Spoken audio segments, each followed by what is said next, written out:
We're going to go over some tools right here. You'll see that these are not the most expensive tools, and they're just feasible. I'm going to explain to you why I've gone to these type of tools. One, they get the job done and they do hold up.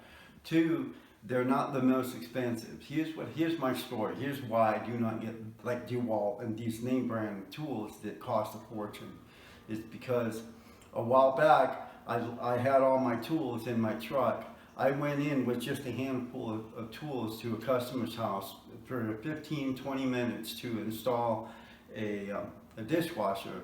And when I came back out, those tools I had in my hand were the only tools I had left.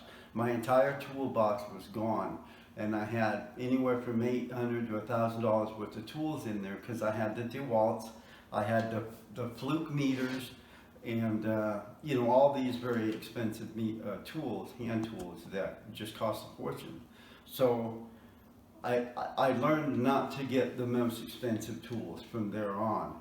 I did come across these at that time when after I got my tools stolen from me.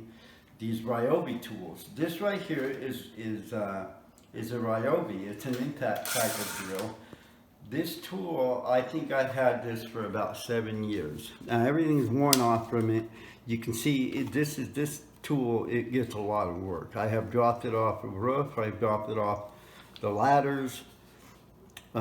It takes a beating and it keeps on going, and you can hear that the bearings are finally starting to, you know, show some signs of wear, but it's still in business.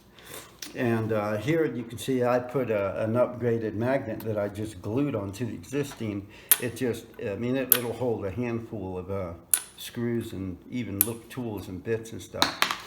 But anyway, these are just feasible. Like this one cost, I think, $89, maybe $105 or something, as opposed to the DeWalt where you'll spend, you know, close to $200 or over $200 for them.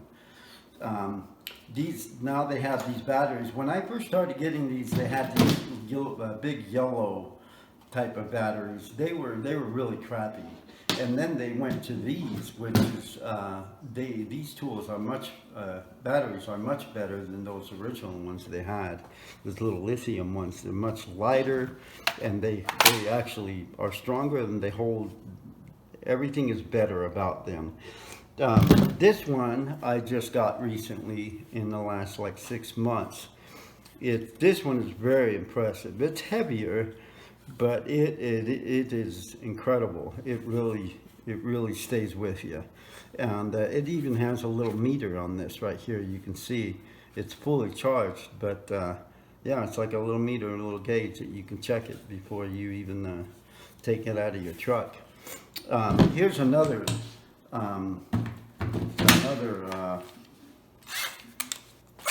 drill that I get. This one I get normally when I'm just drilling holes with drill bits, with drill bits, when I'm drilling holes in metal or wood or whatever. This one is called an impact drive, and what I like about it, I'm going to demonstrate it, is that you have a lot of control over how far you're going when you're drilling something in. I will demonstrate it right here. I'm going into a stud. You can tell that when it starts to impact, and you just have absolute control. Right there is the perfect amount that I need, and it was fast. I can normally do it faster, but it is very effective. You have a lot of control over this. Next.